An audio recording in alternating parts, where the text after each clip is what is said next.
আসসালামু আলাইকুম everyone, welcome back to my channel. আজকে আপনাদের সাথে একদম সহজ আর সিম্পল তিনটা কেকের ডেকোরেশন শেয়ার করব। এই তিনটা কেকই কিন্তু খুব ইজিলি আপনারা নজল দিয়ে তৈরি করে ফেলতে পারবেন। তো চলুন ভিডিওতে যাওয়া যাক। ফার্স্টে আমি তিনটা কেকের বেস একদম রেডি করে নিয়েছিলাম। তো তারপর এখন এগুলোকে আমি স্লাইস করে কেটে নিয়েছিলাম। প্রত্যেকটা কেককে আমি তিনটা স্লাইস করে কেটে নিয়েছিলাম। তো ফার্স্টে আমি একটা কেক নিয়ে নিচ্ছি। তো তারপর এটার একটা পার্ট বসিয়ে দিব বোর্ডের মধ্যে। তারপর এখানের মধ্যে আমি সুগার সিরাপ দিয়ে দিব আর তারপর ভ্যানিলা ক্রিমটা দিয়ে কেকের আরেকটা পার্ট বসিয়ে দিব। আরেকটা পার্ট দিয়েও আমি সুগার সিরাপ অ্যাড করেছি আর তারপর কেকের মধ্যে আমি ক্রিমটা লাগিয়ে নিচ্ছি।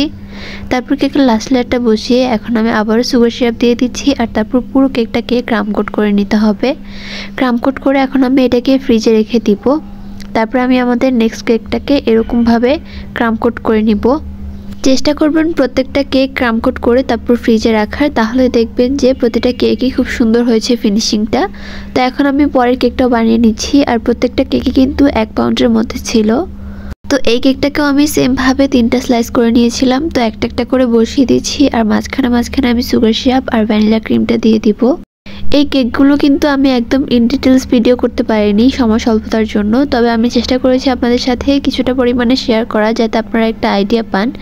এই কেকটা দেখুন, এখানে কিন্তু এক পাশ দিয়ে দেখবেন যে একটু ভাঙা অংশ রয়েছে। এই কেকটা যখন আনমোল্ড করা হয়েছিল তখন এখান দিয়ে কিন্তু একটু ভেঙে গিয়েছিল, তবে যখন আমরা এটা ক্রিম দিয়ে কোট করব তখন কিন্তু আর এই ভাঙা অংশটা একদমই বোঝা যাবে না।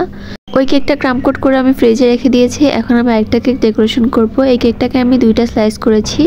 তো দুইটা স্লাইসকে আমি সেমভাবে দিয়ে দিচ্ছি আর এখন এটাকে ক্রাম কোট করে নিব। পুরো কেকটা যখন ক্রাম কোট করা শেষ হয়ে যাবে আমি দুই পাশ থেকে এরকম রাউন্ডভাবে কেটে তারপর আমি পিছনের অংশে লাগিয়ে নিচ্ছি। একটু লম্বাটে করব এই কেকটাকে।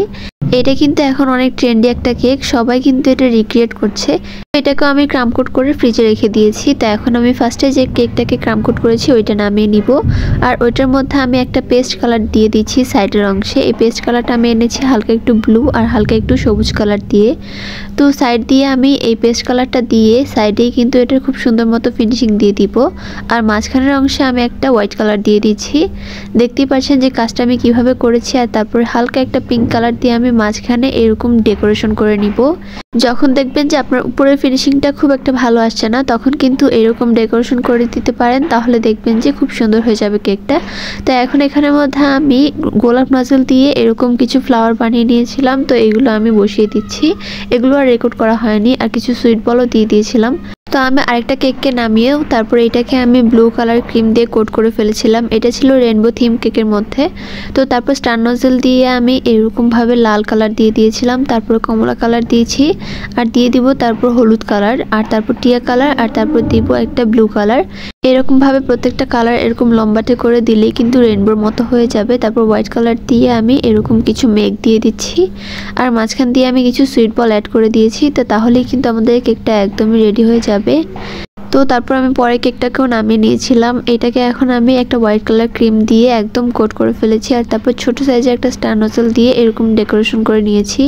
এটাও আর রেকর্ড করা হয়নি কাজের চাপের মধ্যে, তবে আমি নেক্সট ভিডিওতে এরকম আরেকটা ডেকোরেশন শেয়ার করব। সেমই আমি আরেকটা বানিয়েছিলাম।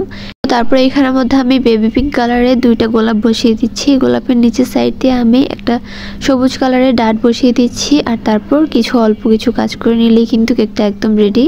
তো সবগুলো কেক একদমই রেডি। তো আমার আজকের ভিডিওটি ছিল এই পর্যন্ত। আল্লাহ হাফেজ।